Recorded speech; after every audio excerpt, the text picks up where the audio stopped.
Michelangelo Buonarroti is one of the most extraordinary figures in the history of civilization, a man whose name has become synonymous with genius, passion, and the relentless pursuit of artistic perfection.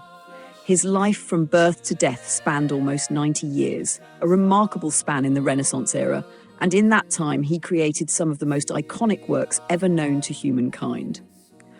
To tell the story of Michelangelo is to walk through the grandeur and turmoil of the Italian Renaissance itself, a world where art, politics, religion, and human ambition collided to produce an age of dazzling creativity. His journey begins in a small Tuscan village, but his legacy rises to the heights of eternity, etched into marble, fresco, and memory. Michelangelo di Lodovico Buonarroti Simoni was born on March 6, 1475, in the village of Capraie near Arezzo in Tuscany. His father, Lodovico Buonarroti, was a government official of modest means, and his mother, Francesca Neri, came from a family of local standing. Though the family claimed noble heritage, their financial situation was often precarious.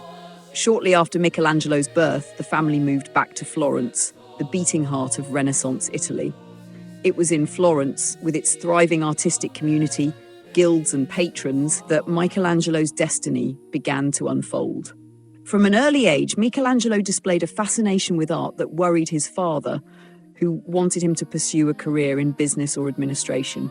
Lodovico resisted the idea of his son becoming an artist, considering it beneath the family's dignity.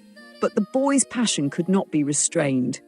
By the age of 13, Michelangelo became an apprentice in the workshop of Domenico Ghirlandaio, one of Florence's leading painters.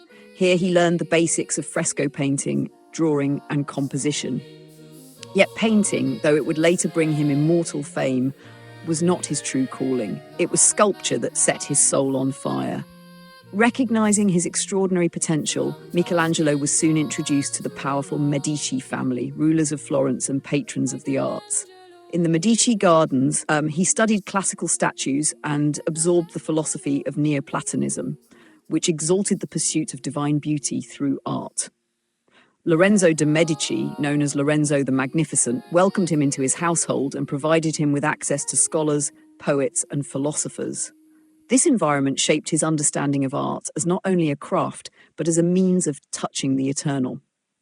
In these early years, Michelangelo produced works that astonished his contemporaries. His reliefs, such as the Battle of the Centaurs and the Madonna of the Stairs, showed a maturity and intensity beyond his age. When Lorenzo died in 1492, Michelangelo lost a vital patron and protector.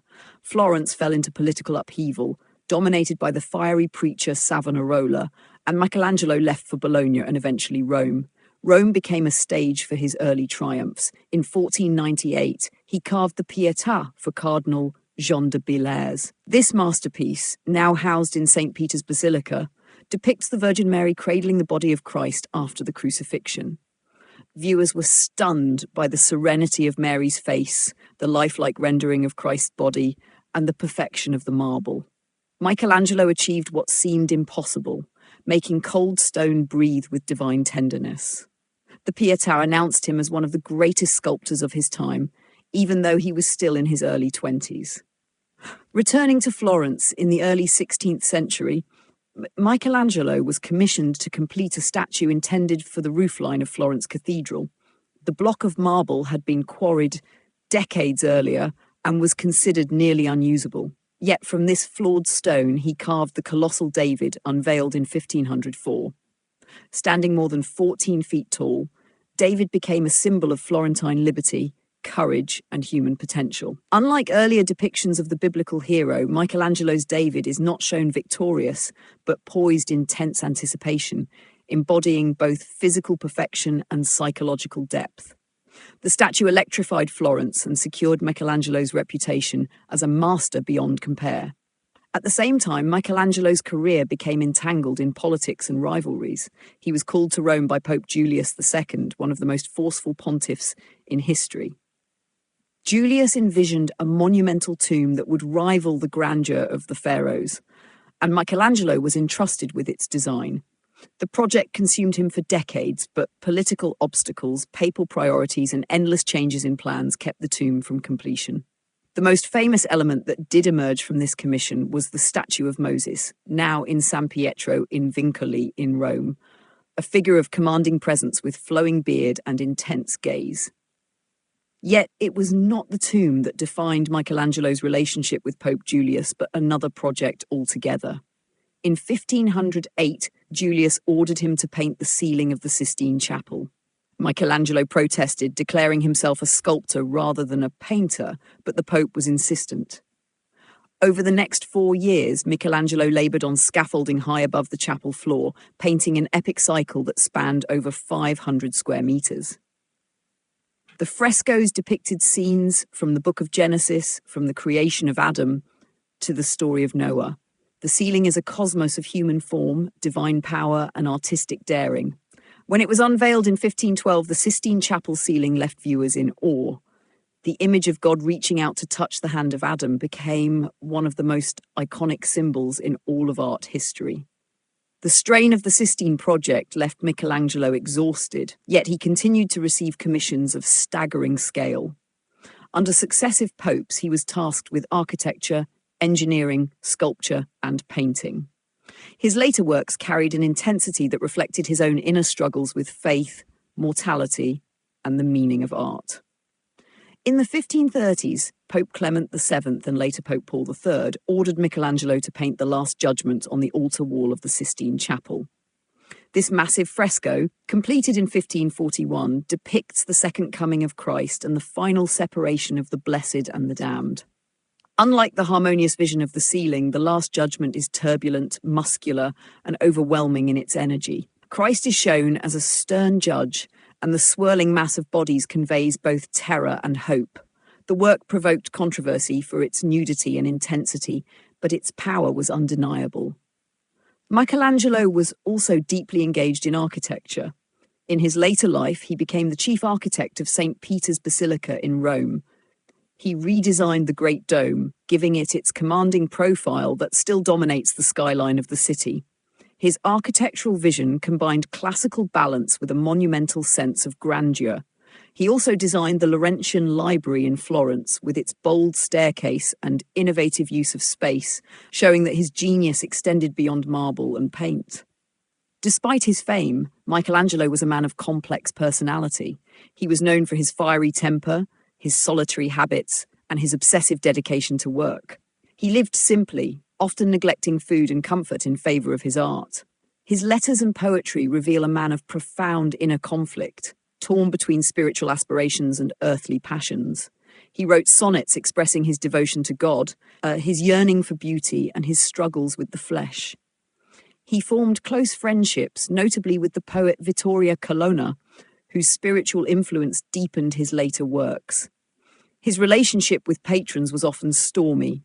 He clashed with popes, cardinals, and fellow artists. His rivalry with Leonardo da Vinci is legendary, though it was more a matter of mutual disdain and competition than direct enmity. He also contended with Raphael, who charmed the papal court in ways Michelangelo never could. Yet through all conflicts, Michelangelo's art spoke with unmatched authority. As he aged, Michelangelo turned increasingly toward religious devotion. His later sculptures, such as the unfinished Pietà Rondinini, show a raw and haunting quality, stripped of classical perfection and infused with spiritual yearning. These late works reveal an artist confronting his mortality and seeking union with the divine. Michelangelo lived to the extraordinary age of 88, dying in Rome on February 18, 1564. He had outlived most of his contemporaries and left behind an artistic legacy that reshaped Western civilization. His body was secretly transported to Florence, where he was buried in the Basilica of Santa Croce. His funeral was a grand occasion, attended by artists, dignitaries, and citizens who recognized that a giant of their age had passed. The impact of Michelangelo cannot be overstated. He redefined what it meant to be an artist, elevating the status of the painter, sculptor, and architect to that of a visionary thinker and creator. His mastery of the human form inspired generations. His works continue to draw millions of visitors from around the globe, standing as monuments not only to his genius, but to the power of human creativity itself. The Pietà, the David, the Sistine Chapel ceiling, The Last Judgment, and the Dome of St. Peter's remain among the greatest achievements of art. Michelangelo's life was one of struggle, triumph, and ceaseless labor in pursuit of perfection. He wrestled with stone and plaster, with popes and politics, with his own soul and mortality. Yet from those struggles emerged beauty of a kind that touches eternity. To study Michelangelo is to encounter the heights of human possibility, to see what can happen when one individual, possessed by vision and discipline, seeks to give form to the infinite. In the end, Michelangelo was not merely a sculptor or painter. He was a poet of form, a philosopher of beauty, a servant of faith, and a mirror of the Renaissance itself. His art continues to speak across centuries, reminding us of the divine spark within humanity. From the Tuscan hills where he was born to the grandeur of Rome where he died, Michelangelo's life is the story of what it means to strive, to create, and to leave behind works that endure beyond time.